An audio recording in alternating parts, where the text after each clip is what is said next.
পুরুষের নামাজ যদি ঠিক না থাকে কোন ইবাদত আল্লাহ কবুল করবে না। আর মেয়েদের পর্দা যদি ঠিক না থাকে তাদের কোন ইবাদত আল্লাহ কবুল করবে না। আল্লাহ রাসূল বলে, ফাতেমা তুমি পর্দানিশী হওয়ার কারণে আল্লাহ তোমাকে বিশাল একটা ডিগ্রি দিয়েছে মা। ফাতেমা বলে, বাবা কি ডিগ্রি আল্লাহ দিল? রাসূল বলে, আল্লাহ যে ডিগ্রি তোমারে দিয়েছে সেই ডিগ্রিটা হলো সাইয়্যিদাতুন নিসাই আহলুল জান্নাহ ফাতেমাতুজ যোহরা। সমস্ত জান্নাতি নারীদের নেত্রী হিসেবে আল্লাহ তোমাকে পছন্দ করেছে। ও ফাতেমা, নারীরা জান্নাতে যাবে আর আল্লাহ তোমাকে সমস্ত জান্নাতি নারীদের নেত্রী বানায় দিবে। ফাতেমা মুস্কি মুস্কি হাসতেছে। রাসূল বলে, ফাতেমা কি জন্য হাসো? বলে, বাবা আপনি ঘোষণা করলেন আমি জান্নাতে নারীদের নেত্রী হব, এই কারণেই তো আমার আনন্দ লাগতেছে। আল্লাহ নবী বলেন, ফাতেমা তুমি জান্নাতি নারীদের নেত্রী হলে কি হবে মা? আল্লাহ তোমার আগে একটা মেয়েকে জান্নাত দিবে। আপনারা তো সুবহানাল্লাহ কইলেন, কিন্তু ফাতেমার সুবহানাল্লাহ কয় না। রাসূল যেই বলেছে তুমি জান্নাতে নেত্রী হলে কি হবে মা? আল্লাহ তোমার আগে একটা মেয়েকে জান্নাত দিবে। সঙ্গে সঙ্গে ফাতেমা রাগ করে বলে, বাবা আমাকে জান্নাতে নেত্রী বানালো আল্লাহ, আর আমার আগে যে মেয়েকে জান্নাত দিবে ওই মেয়েটা কে বাবা? মেয়েটার পরিচয় কি? মেয়েটা এমন কি আমল করে আমি একটু শুনতে চাই। রাসূল বলে, ফাতেমা ওই যে একটা পাহাড় দেখতেছো? বলে হ্যাঁ। ওই পাহাড়ের সামনে ছোট্ট একটা জঙ্গল দেখা যায়? বলে জি। ওই জঙ্গলের পাশে ছোট্ট একটা বাড়ি, ওই বাড়িটা হলো একটা কাঠুরিয়ার বাড়ি। ওই কাঠুরিয়ার বউ জামিলাকে আল্লাহ তোমার আগে জান্নাত দিবে। ফাতেমা কান্দের বলে, বাবা সাধারণ একটা কাঠুরিয়ার বউ জামিলা এমন কি আমল করলো বাবা যে আমল করার কারণে আমি ফাতেমার আগে আল্লাহ জান্নাত দিবে? রাসূল বলে, ফাতেমা কাঠুরিয়ার বউ জামিলা কি আমল করেছে আমি নবী বলতে পারবো না মা। জানবার যদি চাও তাহলে তদন্ত করে তুমি জেনে নাও। পরের দিন আসরের নামাজের পরে নবীর মেয়ে ফাতেমা চুপি চুপি জামিলার বাড়ির দরজায় জামিলার বাড়ির দরজায় গিয়ে বলে, জামিলা আমি নবীর মেয়ে ফাতেমা তোমার সঙ্গে একটু দেখা করবার চাই। জামিলা দরজায় এসে ছোট বাচ্চার মতন কান্দে। ফাতেমা বলে, জামিলা আমি তোমার সঙ্গে দেখা করবার চাই, তুমি দরজা না খুলে কান্দো কেন? জামিলা বলতে, আমার সারা জীবনের সাধনা আমি নবীর মেয়ে ফাতেমাকে এক নজর দেখতে চাই। ফাতেমা বলে, তাহলে দরজা খুললেই দেখা হবে, কান্দার দরকার নাই। জামিলা বলতেছি, দরজা কেমনি খুলবো? কারণ আমার স্বামী তো বাড়িতে নাই, আর স্বামীর হুকুম ছাড়া নবীর মেয়ে ফাতেমার জন্য দরজা খুলতে আমি ভয় পাই। যেই কইছে স্বামীর হুকুম ছাড়া নবীর মেয়ে ফাতেমার জন্য দরজা খুলতে আমি ভয় পাই, ফাতেমা দুই ধাপ পিছু নেইছে। স্বামীর হুকুম, একটা মেয়ে মানুষের হাতে দেখা করবি, তাতেও স্বামীর হুকুম। জামিলা বলতে, গো নবীর মেয়ে ফাতেমা আজকের মতো আপনি ফেরত যান, আগামীকাল আপনি এই সময় আসবেন, আসা মাত্রই দরজা খুলে দিব, কারণ আমার স্বামী কাঠ বিক্রি করতে গেছে বাজারে। স্বামী যখন বাজার থেকে চলে আসবে আমি আপনার কথা বলে হুকুম নিয়ে রাখবো, আগামীকাল আসা মাত্রই আমি জামিলা আপনার জন্য দরজা খুলে দেব। সঙ্গে সঙ্গে ফাতেমার আগ্রহ বেড়ে গেছে। যেই মেয়েটা স্বামীর হুকুম ছাড়া ফাতেমার জন্য দরজা করে না, এই মেয়ে কেমন কি আমল করে এটা বাড়ির মধ্যে গিয়ে দেখতেই হবে। ধরে কোন কথা ঠিক না, আগ্রহ আরো বেড়ে গেছে। ফাতেমা চলে আসছেন ফিরে। পরদিন আসরের নামাজের পরে চুপি চুপি ফাতেমা সুরের মতন যখন জামিলার বাড়ির দিকে রওনা দেয়, এমন সময় ছোট্ট একটা ছেলে সামনে দাঁড়ায় বলে, মা গতকাল বিকেলবেলা আপনাকে খুঁজেছি কিন্তু আমি পাই নাই। গতকাল কোথায় গেছিলেন? আজকেও যাচ্ছেন মা? আমি আপনার সঙ্গে যাওয়ার চাই। ওই ছেলেটার নাম হইল হোসাইন। মাত্র 4 বছরের হোসাইন মায়ের সামনে দাঁড়ায় বলে, মা গতকাল কোথায় গেছিলেন? আমি আপনার সঙ্গে যাবার চাই। ফাতেমা কি করবে? হাসান হইলে বুঝান যাইতো, কিন্তু হোসাইনকে বুঝান যাবে না। রাসূল বলেছেন, ফাতেমা হাসান হলো অবিকল আমি নবীর মতো, আর হোসাইন হলো একটু জেদি। এই জেদি হওয়ার কারণে আমি নবী হাসানের চাইতে হোসাইনকে একটু বেশি ভালোবাসি। কারণ ফাতেমা হুজুরদের সন্দেহ করে, জানলা দিয়ে তাকায় দেখে নবী হাসানকে হাঁটে হাঁটে নিয়ে আসতেছে আর হোসাইনকে বুকের মধ্যে চাপা ধরে নিয়ে আসছে। ফাতেমা দেখে চিন্তা করে আমার বাবা শুধু এক ছেলেকে ভালোবাসে, আর একটা তেমন বাসে না। যখন হাসান হোসেন ঘর থেকে বাইরে যায় এমন সময় ফাতেমা দাঁড়ায় বলে, বাবা আমার হাসান হোসেন দুইজনকে আপনি কাকে বেশি ভালোবাসেন একটু বলে দেন তো। রাসূল বলে, ফাতেমা এইরকম প্রশ্ন করার কারণ কি? বলে, জানলাতে আমি দেখতে পাই, এই দেখার কারণে আমার প্রশ্নটা মাথার মধ্যে আসছে, একটু বলেন গো বাবা। রাসূল বলে, ফাতেমা আমি যদি তোমাকে জিজ্ঞেস করি তোমার দুইটা চোখের মধ্যে কোন চোখকে তুমি বেশি ভালোবাসো? আমি নবী যদি তোমাকে জিজ্ঞাসা করি তোমাকে আল্লাহ দুইটা চোখ দিছে, এই দুইটা চোখের মধ্যে তুমি কোন চোখকে ভালোবাসো?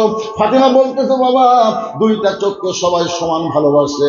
আল্লাহ নবী বলে, ফাতেমা হাসান হোসাইন হলো আমার দুইটা চোখের মতো, ওদেরকে আমি সমান ভালোবাসি। তবে হোসাইন একটু জেদি, এই জেদি হওয়ার কারণে একটু বেশি ভালোবাসে। ফাতেমা বুঝবার পারলেন হোসাইনের জেদি, আর জেদি হওয়ার কারণে কি করবেন, হোসাইনকে সঙ্গে করে নিয়ে ওই কাঠেরা বউ জামিলার বাড়ির দরজায় গেলেন। যেই মাত্র জামিলার বাড়ির দরজায় হোসাইন চিল্লা চিল্লি করতেছে, মা একটা সাধারণ ভাঙ্গা বাড়ির দরজায় আমার মা কেন আসে? গতকাল আসে, আজকে কেন আসে? এই বাড়িতে এমন কি আছে যেইটার কারণে আমার মাকে আসতে হয়? আমি জানি আমার মায়ের কাছে সবাই যাবে, কিন্তু আমার মা কারোর কাছে আসবে না। ধরে কেন সুবহানাল্লাহ। একদিন আল্লাহ নবী বলেছে, হোসাইন হোসাইন তোমার মা কেমন আছে? দৌড়ে গিয়ে নানার হাত ধরছে, মা কেমন আছে শোনা লাগবে কেন, চলেন চলেন। আল্লাহ রাসূল বলতেছে, আমি ঘরের মধ্যে যাচ্ছি, তোমার মাকে নিয়ে আসো। হোসেন বলে, এত সোজা না, আমার মা আসে না, আমার মাকে যদি ভালোবাসে চলে। নবী কই, তুই হাত ছাড়ে, নবীকে পর্যন্ত হোসেন তার মায়ের কাছে নিয়ে গেছে। ধরে কেন সুবহানাল্লাহ। প্রত্যেকটা সন্তান এমন হওয়া দরকার, নিজের মাকে ভালোবাসা দরকার, আছে না নাই? আর এখনকার কতগুলো সন্তান হচ্ছে বউ পাওয়ার পরে ভয়ে ভয়ে সামনে বলতেছে শাশুড়িকে, আম্মা আম্মা আমি বাজারে যাচ্ছি, আপনি ডাব খাবেন না গ্লুকোজ খাবেন? আম্মা আমি বাজারে যাচ্ছি, আপনি কি খাবেন আম্মা, ডাব না গ্লুকোজ? বউ বলতেছে আমার মাও দুটাই খায়। ও এখন বলে, ঠিক আছে আম্মার জন্য আমি ডাবও আনবো গ্লুকোজ আনবো। এই নিয়তকার বাড়ির থেকে বের হয়ে দেখে দরজাত মা খাড়ায় আছে, দরজা তোর গর্ভধারিণী মা খাড়া হয়ে আছে। ওই মায়ের দিকে না তাকায় মাথা নিচু করে ব্যাগ নিয়ে যাচ্ছে। মা বলে, কে রে বাজান, এ বাজান, বউ তো কি মন্ত্র দিল? যে মন্ত্র শোনার পরে মায়ের দিকে না তাকায় মাথা নিচু করে হাঁটতেছিস, তুই কি জানিস গত সপ্তাহে 10 টাকার পান কিনে দিছি, পান ফুরে গেছে। বাজারে যখন যাচ্ছিস 10 টাকার পান আনবি।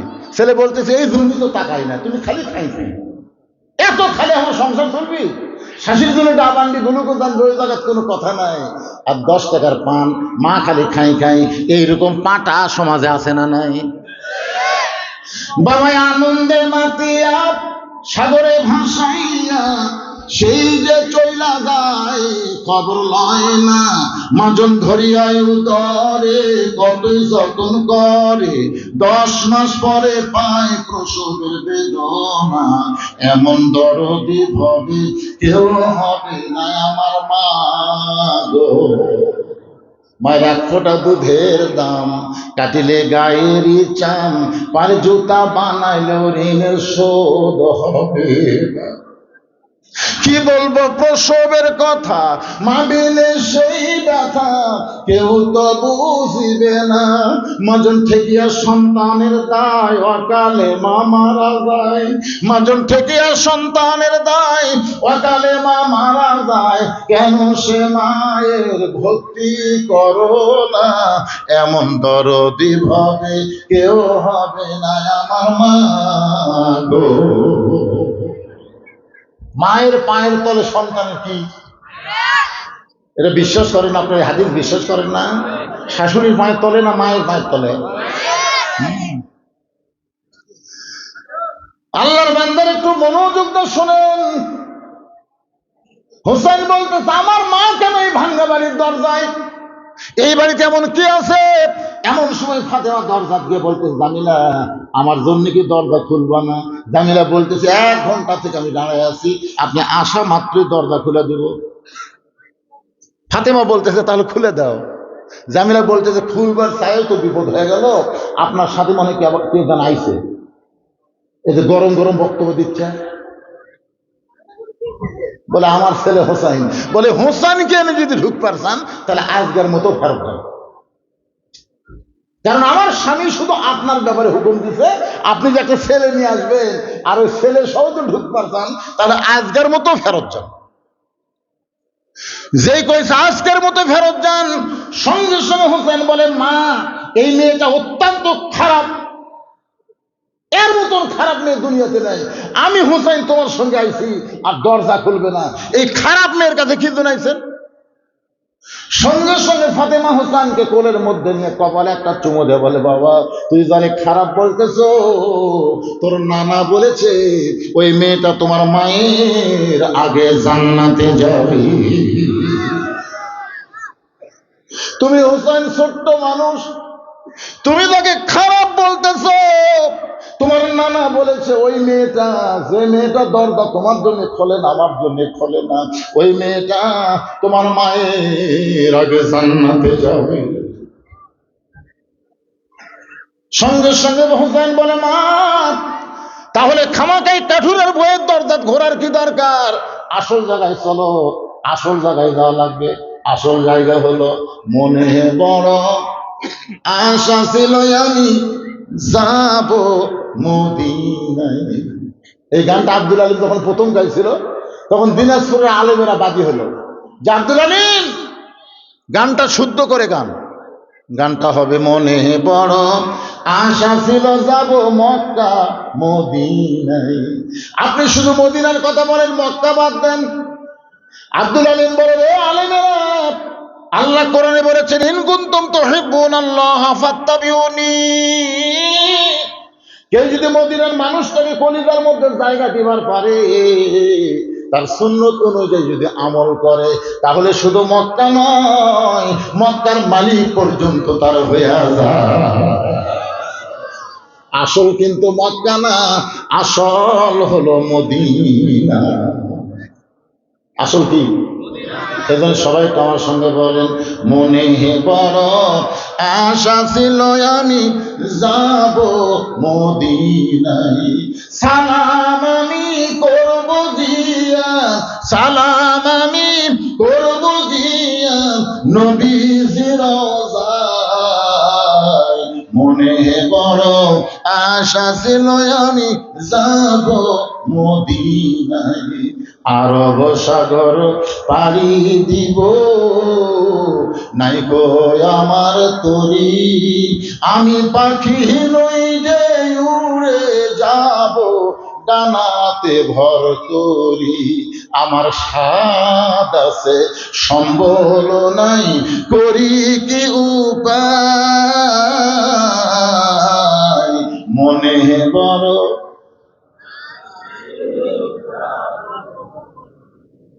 বাচ্চারা পারতেছে না রে, সব জায়গা ধোকারি মারলেও গানও যায় ধরা কাছে রে। একটু মনোযোগ দিয়ে শোনেন। হোসেন এক টানে মাকে নিয়ে এসে নবীর কাছে। কার কাছে? ফাতেমা বলতেছে বাবা আমার কোনো দোষ নেই, আমার কোনো দোষ নেই, আমি 2 দিন গেছি, প্রত্যেক দিন গেছি স্বামী বাড়ির নাই থেকে জামিলা দরজা খুলল। দ্বিতীয় দিন যাবার দেয় এই হোসাইন যাই হাত ধরে আপনার কাছে নিয়ে আসলো, এই সাথে থাকার কারণে জামিলা দরজা খুলিনি। কোন আমলে আমার আগে জান্নাতে যাবে, আমি দরকার হলে আরো 10 বার যাবো। কয়বার? ফাতেমা বলতেছে আমি আরো 10 বার যাবো, কিন্তু এই হোসাইন তো আপনার কাছে আমার নিয়ে আইস। সঙ্গে সঙ্গে হোসেন মায়ের হাতটা ছাইড়া দিয়ে এক দৌড়ে গিয়ে নানার হাত ধরছে। নানা নানা আমার মা ছিল একটা কাঠুরের বউ জামিলা, কোন আমলের কারণে মায়ের আগে জান্নাতে যাবে এই কথা বলে তুমি আমার মাকে পাগলি বানায় কাঠুরের বইয়ের বাড়ি পাঠাচ্ছ, তুমি আমার মা ছিল। নবীকে বলতেছে নানা, নবী তো লয়, লাঠিয়ার নানা, বুঝতেছেন না? হোসেন আর হাসান নবী জানে তাই নানা জানে। তুমি কও আমার মাটাকে। নবীর চোখটা দর দর করে পানি পড়তেছে, নবীর চোখটা দর দর করে পানি পড়ে। হোসেন বলে নানা, 6 বছর বয়সে তুমি মা হারাইছো, মায়ের পেটে থাকতে তুমি তোমার বাবা হারাইছো। আমার মা যখন রাত্রেবেলা হাসান হোসেনকে বুকের মধ্যে নিয়ে ঘুমাতে যায়, আমি দেখি গো বাবা, বারবার তোমার কথা আমার মা বলে। আমরা 2 ভাই মনে করি আমরা 2টা সন্তান না, তুমি আমার মায়ের সন্তান। বাবা, যে মা তোমাকে বাবা শুধু না নিজের সন্তানের মতন ভালোবাসে, আজকে আমার সেই মাকে তুমি কাঠুরার বাড়ির দরজায় পাঠাইছো। নানা গো, তুমি কি বলতে পারো না কোন আমলের কারণে ওই কাঠুরের বউ জামিলা আমার মায়ের আগে জান্নাতে যাবে? গোটা দুনিয়ার খবর আল্লাহ আগে তোমাকে দেয়, আর তুমি সব খবর সাপ্লাই দাও। ধরে কর না সুবহানাল্লাহ। হোসেনের চোখের পানি দেখে নবী আর সহ্য করতে পারে নাই, ডাক দিলেন আলী, আলী রে আয় আয় আয়, তুই আমার কাছে আয়। হযরত আলী এক দৌড়ে নবীর কাছে।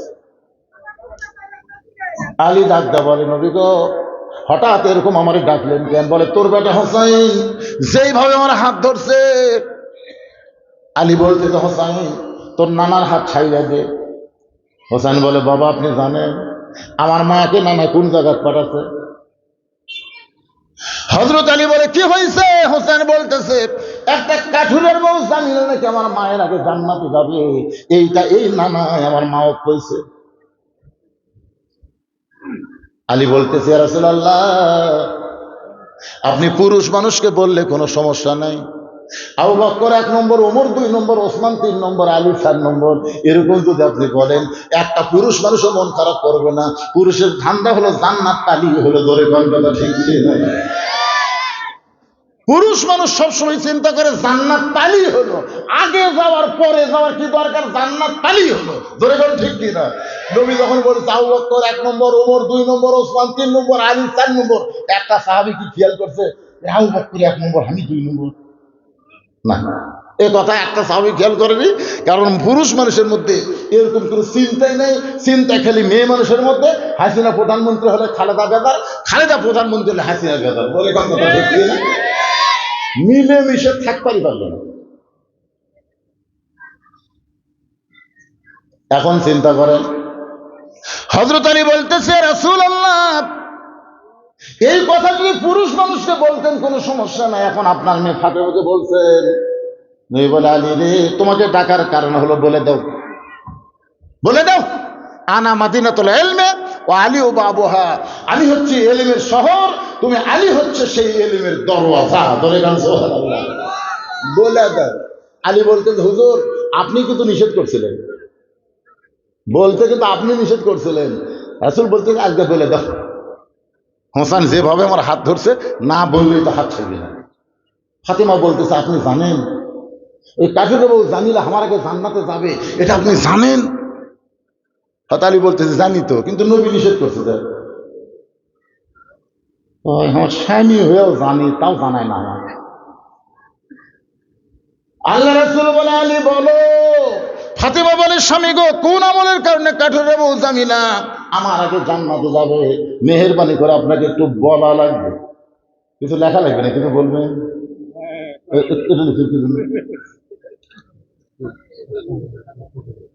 আরে লেখা লাগবে না, যেটা করছি এটাই শুনুন।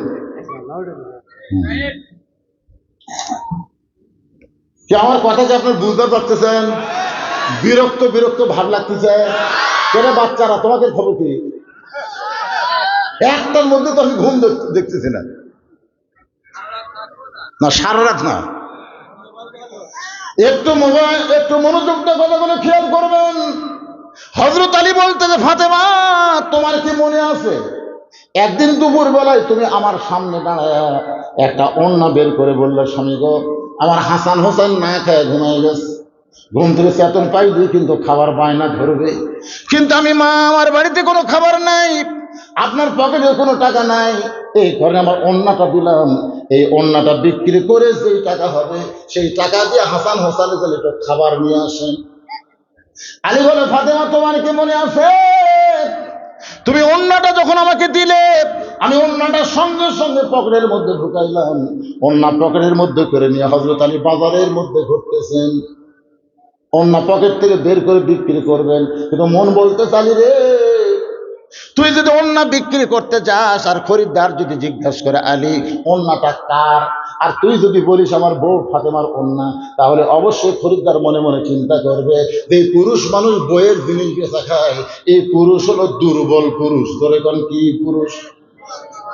আপনারা বলেন তো, হযরত আলী দুর্বল না সবল? কেমন সবল?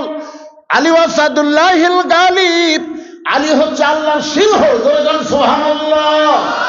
কামুজ দুর্গের দরজা হেঁচকা টান মারছে, ওই দরজা হযরত আলীর হাতে ঢাল হয়ে গেছে। যে দরজা খুলতে 70 জন লাগে, লাগাইতেও 70 জন লাগে, কয়েকশো ওজনের দরজা, তার হাতের ঢাল। তাহলে চিন্তা করেন হযরত আলী কেমন বীরের পুরুষ, কেমন বীর। সেই হযরত আলী চিন্তা করতেছে ওন্না বের করে যদি বেচবার যায়, আর যদি খরিদ্দার জিজ্ঞেস করে আলী ভাই এই মেয়ে মানুষের ওন্নাটা কার, আমি যদি বলি আমার বউ ফাতেমার, তাহলে অবশ্যই বলবে আলী দুর্বল হয়ে গেছে, বইয়ের জিনিস বেচা খায়। আলী বলে, ফাতেমা তোমার ওন্নাটা পকেটের মধ্যে নিয়ে আমি বাজারে ঘুরতেছিলাম, কিন্তু পকেটের ওন্না কাউকে বের করে দেখাবার সাহস পাচ্ছিলাম না। এমন সময় দেখে এক খরিদ্দার আমার সামনে সালাম দেবে, আলী ভাই আমার মনে হয় আপনি কিন্তু বিক্রি করবেন। আমি আলী চমকে গেলাম, আমি বিক্রি করব, এটা একমাত্র কে জানে? আরো ধরে কান।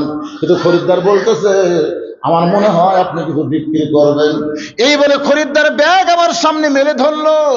ও ফাতেমা, তোমার ওন্না বের করে যখন ব্যাগের মধ্যে দিলাম, খরিদ্দার ব্যাগের মাথাটা ধরে একটাবার ওন্নার দিকে তাকালো না, ওই ব্যাগের মাথা চাপতে ধরে তারপরে আমার হাতে 6টা দিরহাম দিয়ে খরিদ্দার কোথায় যেন চলে গেল। আমি 6টা দিরহাম নিয়ে এক দৌড়ে খাবার দোকানে গেলাম। ও দোকানদার ভাই, আমার হাসান হোসেন ক্ষুধার জ্বালায় ঘুমিয়ে গেছে, ঘুম থেকে চেতন পাইনি, কান্না ধরবে, বায়না ধরবে। এই 6টা দিরহামের যে খাবার হয়, সে খাবারটা টোপলা করে একটু তাড়াতাড়ি দাও। আলী বলতেছে ফাতেমা, খাবার দোকানদারকে বলার সঙ্গে সঙ্গে 6 দিরহামের টোপলা করে যখন আমার হাতে দিবে, আমি টোপলা নিব, টাকা দিব, এমন সময় একজন ফকির আমার সামনে কান্দের বলে, আলী রে আজকে 3 দিন হলে আমার বাড়িতে কোনো খাবার নাই, আলী যদি পারো আল্লাহর রাস্তায় আমাকে সাহায্য করো।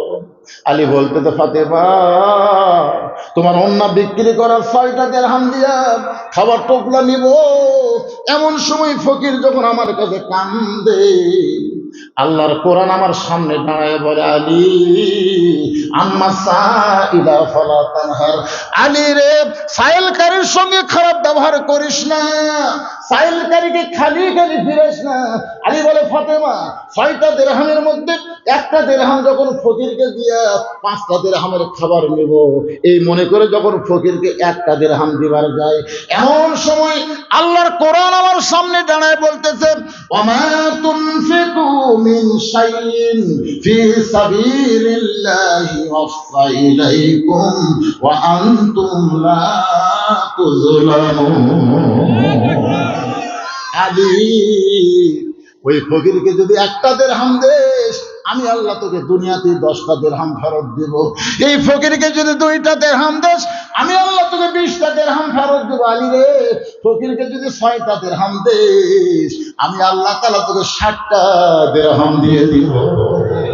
আলী বলে, ফাতেমা আল্লাহর কোরআনকে বিশ্বাস করে এই কোরআনকে আমল করার জন্য ফকিরকে 6টা দিরহাম দিয়ে দিলাম। ফকির হাসতে হাসতে যখন আমার কাছে বিদায় নিল, দোকানদার বলতে, আলী ভাই এই খাবার টোপলার খবর কি? এখন কি করবেন? আপনার তো টাকাও চলে গেল, এখন টোপলাটার খবর কি? আলী বলতেছে, 2 বস্তা খাবার প্যাকেট কর। এই টোপলা দিয়ে আমার হবে না, 2 বস্তা খাবার প্যাকেট কর। হযরত আলী দোকানদারকে 2 বস্তা প্যাকেট করার কথা বলে বাজারের মধ্যে ঘুরতেছে। এমন সময় একজন ব্যক্তি উট নিয়ে রাস্তা দিয়ে আসতেছে। আলীর সালাম দেবেন, আলী ভাই এই উটটা কিনবেন নাকি? আলী বলতেছে একটা টাকা আমার পকেটে নাই, তোমার উটটা কেমনে কিনবো? উটওয়ালা বলতেছে 100 দিরহাম বাকিতে কিনেন, বিক্রি করে টাকা দিবেন, এইটাও কি আপনি পারবেন না? আলী বলে ফাতেমা জীবনের প্রথম সুযোগ। উটওয়ালা যখন আমার উটটা 100 দিরহামে বাকি দিয়ে দিল, আমি উট নিয়ে যখন উটের বাজারে গেলাম, চারিদিক থেকে সাহাবীর আমাকে ঘিরে ধরে বলতেছে আলী ভাই এই উটের বেচার ব্যবসা কবে থেকে শুরু করলেন? পৃথিবীর শ্রেষ্ঠ জ্ঞানী আবু বকর রাদিয়াল্লাহু যখন মদিনার খলিফা ছিল তখন হযরত আলী হলেন শিক্ষামন্ত্রী। ওমর ফারুক যখন মদিনার খলিফা তখন হযরত আলী হলেন শিক্ষামন্ত্রী। ওসমান গনি যখন মদিনার খলিফা ছিলেন তখন হযরত আলীও শিক্ষামন্ত্রী ছিলেন। আল্লাহর নবী যখন মদিনার প্রেসিডেন্ট ছিলেন তখন হযরত আলীকে শিক্ষামন্ত্রীর দায়িত্ব দেওয়া হয়েছে। দেখেন নবীর সময় শিক্ষামন্ত্রী, আবু বকর রাদিয়াল্লাহু খেলাফতের সময় শিক্ষামন্ত্রী, ওমর ফারুকের খেলাফতের সময় শিক্ষামন্ত্রী, ওসমান রাদিয়াল্লাহু খেলাফতের সময় শিক্ষামন্ত্রী। একই মানুষকে শিক্ষামন্ত্রী রাখার কারণ হলো মুসলমানের জন্য যে শিক্ষা দরকার সেই শিক্ষা আই আই দিয়ে নাই ভরা দিয়ে না লেগেল বল মাছে তাই না দেখা বোতল মাছে, এইগুলা শিক্ষা না। শিক্ষা হচ্ছে ইকরা পড়ো বিইসমি রাব্বিকাল্লাযী খালাক, যে আল্লাহ তোমাকে সৃষ্টি করেছেন সে আল্লাহর নামে পড়ো। এত বড় একজন শিক্ষিত মানুষ উটের বাজারে উট বিক্রি করতে গেছেন, সবাই ঘিরে বলতে আলী ভাই এই ব্যবসা কবে থেকে শুরু করলেন? এমন সময় খরিদ্দার বলতে আলী ভাই হাট বাজার ভালো না, আসেন। আলী বলতেছে ফাতেমা ওই খরিদ্দার আমাকে নিয়ে যে বলতেছে উটটা কত টাকায় বিক্রি করবেন, কত টাকা হলে আপনি উটটা দিবেন? আলী বলতেছে তুমি কত, তুমি কত? বলতেছে 160 দিরহাম দিন। কত? 160 দিরহাম উটটা বিক্রি করে উটওয়ালাকে 100 দিরহাম ফেরত দিয়ে বাকি 60টা দিরহাম নিয়ে দোকানে গেলেন। দোকানদার ভাই খবর কি? বলে আপনি বলা মাত্র 2 বস্তা খাবার প্যাকেট করেছি, 2 বস্তা খাবারের দাম কত? বলে 60 দিরহাম দিলেই চলবে। হযরত আলী 60টা দিরহাম দিয়ে 2 বস্তা কান্দে নিয়ে ফাতেমার বাড়ির দরজায়, আগে দরজাটা একটু ভিড়ানো ছিল কিন্তু হযরত আলীর কান্দে 2টা বস্তা থেকে ফাতেমা দরজায় খিল দিয়ে দিলেন। দরজা কি দিলেন? খিল। আলী সালাম দেয় আসসালামু আলাইকুম ইয়া আহলাল বাইত। ফাতেমা দরজা খোলে। ফাতেমা বলতেছে অন্য বিক্রি করার টাকা দিয়ে বড় জোর 1 টোপলা খাবার হবে, আপনি 2 বস্তা খাবার কোথায় পাইলেন? যতক্ষণ না বলবেন ততক্ষণ আমি ফাতেমা দরজা খুলবো না। অন্য বিক্রি করার টাকা দিয়ে বড় জোর 1 টোপলা খাবার হবে, কিন্তু আপনি 2 বস্তা খাবার কোথায় পাইলেন? যতক্ষণ না বলবেন দরজা খুলবো না। আলী বলতেন ফাতেমা আগে দরজা খোলো, ক্লান্ত হয়ে গেছে, 2 বস্তার ওজন আছে, একটু দরজা খোলো, দরজা খোলার পরেই বলবো। ফাতেমা বলতেছে আগে বলেন তারপরে দরজা খুলবো। আলী বলতেছে ফাতেমা আগে খোলো তারপরে বলবো। ফাতেমা বলতেছে আগে বলেন তারপরে দরজা খুলবো। এমন সময় আল্লাহর কোরআন সামনে এসে বলতেছেন পুরুষেরা নারীদের উপরে থাকবে। আলী রে ফাতেমা যদি দরজা না খুলে খবরদার তুই বলিস না। 2 বস্তা খাবার নিয়ে হযরত আলী আল্লাহ নবীর দরবারে, নবী তখন বসেছিলেন, নবী দৌড়ে এসে আলীর পিঠ থেকে 2টা বস্তা নামায় নিলেন। আল্লাহ নবী হযরত আলীর কপালে একটা চুমা দিলেন। জোরে বলেন সুবহানাল্লাহ। আলীর চোখ দর দর করে পানি পড়ে আর মুখটা খালি মুচকি মুচকি হাসে। রাসূল বলে আলী কান্দ হাসো কেন? বলে নবী আপনি কত ভালো কিন্তু আপনার মেয়ে ভালো না। আল্লাহ রাসূল বলে আমার মেয়ে ভালো না, একদিন পর মানে বলে দরজা না হলো 10 বার কছি দরজা খোলো, একই কথা 2 বস্তা কেমনে হলো? আপনি বলেন, আপনি আমার কাঁধ থেকে বস্তা নামাই দিলেন, কপালে চুমা দিলেন, আপনি কত ভালো। রাসূল বলে আলী রে ফাতেমা যদি দরজা খুলতো তাহলে তুমি কি এখানে আসতে? আলী বলতে দরজা খুললে আমি আবার আসবো কেন? আমার মেয়ে দরজা বন্ধ রাখার কারণ হলো তোমাকে এখানে পাঠায় দিছে। তো হুজুর এখানে আমাকে পাঠানোর কারণ হলো তুমি বলো তো কোন খরিদ্দার তোমার কাছ থেকে অন্যা কিনছে বলো? আলী বলতে হুজুর আমি তো জানি না। এই কোন ফকির তোমার কাছ থেকে ভিক্ষা নিছে কও? আলী বলতে হুজুর আমি তো জানি না। রাসূল কয় কে তোমার কাছে উট বিক্রি করলো বলো? আলী বলতে হুজুর আমি জানি না। রাসূল বললেন কোন খরিদ্দার তোমার কাছ থেকে উট কিনলো তুমি কি বলতে পারো? আলী বলতেছে রাসূল আল্লাহ আমি কিছুই জানি না। নবী বললেন এই কারণে আমার মেয়ে দরজা খোলে নাই, এই 4টা বিষয় তোমাকে জানা লাগবে। লিল্লাহে তাকবীর। হযরত আলী বললেন তাহলে হুজুর আমি এখন শ্রোতা, আপনি হলেন বক্তা। এখন নবী বক্তা হয়ে হযরত আলীকে 4টা বিষয় বলবে, হযরত আলী শুনবে। এখন আমার সামনে যারা বসে আছেন আপনার কি শুনবেন? কারা কারা দেখি আল্লাহকে একটু হাত দেখেন তো দেখি। লিল্লাহি তাকবীর। মাশাআল্লাহ। আমার মায়েরা যারা পর্দার অন্তরে বসে আছে ওরা খালি একটা চিন্তাতে আছে যে জামিলা কেমনে ফাতেমার আগে জান্নাতে যাবি। জোরে কোন কথা ঠিক কি না? আমার মা ওগুলো কেমন হবে আটকে দিদি ভাই, ওরা কিন্তু উঠবি না। আর পুরুষের 1 নম্বর হলো নামাজ, নারীদের 1 নম্বর কি বিষয়টা হলো সূরা আসর। 4টা বিষয়। ঈমান, 2 নম্বর আমিলুস সালিহার উপর আলোচনা চলতেছে, 3 নম্বর তাওয়াসবিল হক, 4 নম্বর তাওয়াসবিস সবর। এই 4টি বিষয় আমি আপনাদের সামনে আলোচনা করতে ঘড়ির দিকে তাকায় দেখতেছি বেশি রাত হয়নি, কেবল 11টা 25 20 বাজতেছে। আমি যদি 12টা পর্যন্ত আজকের প্রথম দিন ওয়াজ করি আপনাদের কোনো আপত্তি আছে? না না না, এটা একটা কথা হলো তো। আপনারা জানেন আজকে বিজ্ঞাপনের তারিখ লেখা নাই, কয় তারিখ? আচ্ছা ঠিক আছে, হবে। আপনারা সবাই শুনবেন। আমার কলজা ভরে গেছে, ছোট ছোট বাচ্চারাও খালি চোখ চাই আছে আমার দিকে। এই হযরত আলীও শুনবেন, নবী বলবেন 4টা বিষয়ে আলোচনা। ভাই জানে মাঝখানে ওঠা বসা তারা করতে, তারা বুঝতে পারছে। এই জন্য হাসিনা পলানোর আগেও কিন্তু কত করে এমপি পলে গেছে। তোর কথা কর না কেন? আমি চিন্তা করলাম খেরি এই 350 এমপি কখন পলালো। পরে শুনলাম ওরা বুঝতে পারছিল ভাই হাসিনা খুঁয়ে ওরা পড়ে গেছে রে। এই যে কটা মাজা তোলেনি ওরা বুঝতে পারছে এ ওয়াজ থুয়ে তারা উঠে দেবে, এরা হাসিনার মতন পলাচ্ছে। কি কথা রে মানে, দেখি এবার মাজাকে তোলে। আমি এই নবীর এতিম মাদ্রাসার জন্য কয়জন ছাত্র আছে হুজুর মাদ্রাসা? 50 জন। মাদ্রাসায় 50টা কোরআন শরীফ আপনাকে দেওয়া লাগবে। একটা কোরআন শরীফ মাত্র 500 টাকা। 50 জন বাচ্চাকে 50টা কোরআন দেওয়া লাগবে যাদের বাপ মা কবরে গেছে।